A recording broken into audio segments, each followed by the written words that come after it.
I read somewhere that all of us have a hole in us, and we spend our lives trying to find something that's going to fill that hole. And for these kids and for the people in the gangs, they do it through trying to...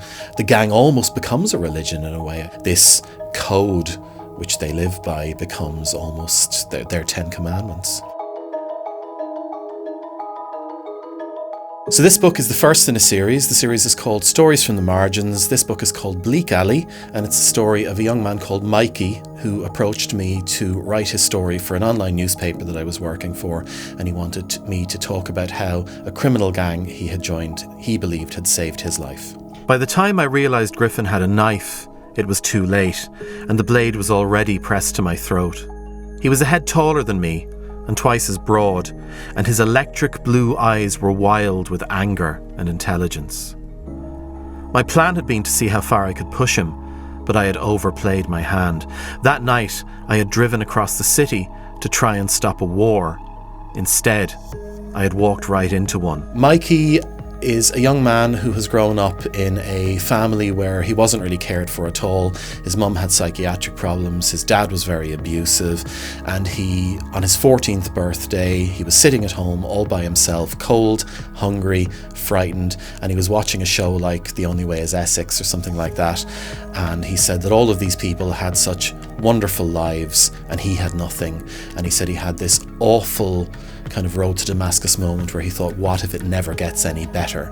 And he suddenly realised that the only person who was going to help him was himself, and he thought that the only way to do that was to approach one of the members of the local gang and basically throw himself on his mercy and say, look, I'll do anything. I'll clean your shoes if you want me to. Just help me. Time slowed, and in an oddly matter-of-fact manner, I remembered that months ago, Patrick Griffin, the recently appointed leader of a criminal gang, had informed me that he rarely went anywhere without a handgun. The setting is a large local authority housing estate in Middle Ireland. It could be anywhere in Ireland. In these areas we've seen that gangs in one form or another have become quite powerful and have often replaced the normal routes of society that people take.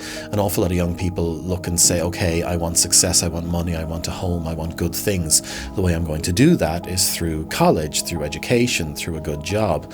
But for some people, those pathways are cut off. There's obstacles in the way because of their address, because of their social class. And for these kids, the gangs offer another way to achieve all of those material things that the rest of us take for granted. I feel that what I've written here is not a hatchet job by any stretch of the imagination. The book begins asking the question, are gangs all bad? And it ends with the same question. And you know, you'd have to read the book to kind of see what I come up with, what my findings are.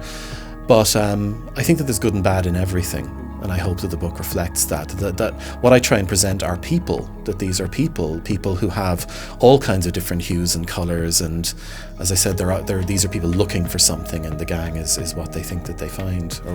Those unnaturally pale eyes narrowed, and then with a roar, Griffin dropped his knife, gripped me by the lapels of my jacket, and threw me with all his considerable strength across the car park and into the bonnet of my Skoda, knocking all the air out of my lungs in an explosive burst. I was terribly nervous when I came in on the first day. I've done one audiobook before, but I did it at home and did all the editing myself, which made it very, very long-winded and quite painful. Once you get into it, you just kind of fall into a rhythm, and I mean, the time actually passed really quickly. I didn't notice the time going, and we finished up a little bit early, and yeah, it was great. I've actually really, really enjoyed it. It's been very relaxed, very pleasant, and it in a way, when you're reading a book out loud, it almost kind of you get to see other angles and other elements of it that maybe you hadn't before. So it's been a really good experience for me. I feel I've gotten to know my book even better just by the process of doing this.